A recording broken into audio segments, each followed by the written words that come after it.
Contemplar l'Evangeli d'avui. Dia litúrgic. 15è diumenge de durant l'any. Text de l'Evangeli segons Sant Lluc. En aquell temps, un doctor de la llei s'aixecà per temptar-lo dient: «Mestre, què haig de fer per posseir la vida eterna?» I li digué: «En la llei què hi ha escrit? Com hi llegeixes?»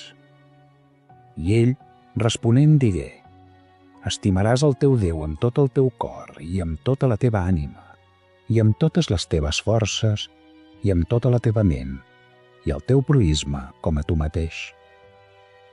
I li digué: «Has respost rectament, fes això i viuràs». Però ell, volent justificar-se, digué a Jesús: «I qui és el meu proïsme?» I replicant Jesús digué: «Un home baixava de Jerusalem a Jericó i va caure en mans d'uns bandits, els quals, després d'espoliar-lo i omplir-lo de nafres, se n'anaren deixant-lo mig mort. Casualment, baixava per aquell camí un sacerdot i, en veure'l, continuà endavant per l'altre costat. També un levita, de manera semblant, en arribar a aquest lloc, el veié continuar endavant per l'altre costat. Però un cert samarità que feia aquell camí, arribar on era ell i en veure'l, se'n compadí i s'hi atensà. Li van banar les ferides posant-hi oli i vi, el muntà damunt la seva cavalcadura, el dugué a l'hostal i tingué cura d'ell. L'endemà, tragué 2 denaris i els donà a l'hostaler dient: «Tingues cura d'ell, i el que et costi de més ja ho trobarem quan torni». Quin d'aquests 3 et sembla que fou el proïsme d'aquell que va caure en mans dels bandits? Ell respongué: «El que obrà misericòrdia envers ell». Jesús li digué: «Ves, i tu fes de manera semblant». Comentari: Mossèn Llucià Pou i Sabater, Vic. Un cert samarità se'n compadí, s'hi atensà, li van banar les ferides, el muntà damunt la seva cavalcadura. Avui ens preguntem: i qui és el meu proïsme? Diuen d'uns jueus encuriosits en veure desaparèixer el seu rabí a la vigília del dissabte. Van sospitar que tenia un secret, potser amb Déu, i van confiar a un l'encàrrec de seguir-lo.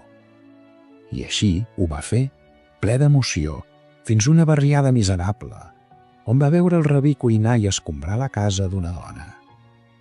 Era una paralítica, i la servia i li preparava un menjar especial per a la festa. Quan va tornar, li van preguntar a l'espia: «On ha anat? Al cel, entre els núvols i estrelles?» I aquest va contestar: «No, ha pujat molt més amunt». Estimar amb obres als altres és el més alt. És on es manifesta l'amor, no passar de llarg.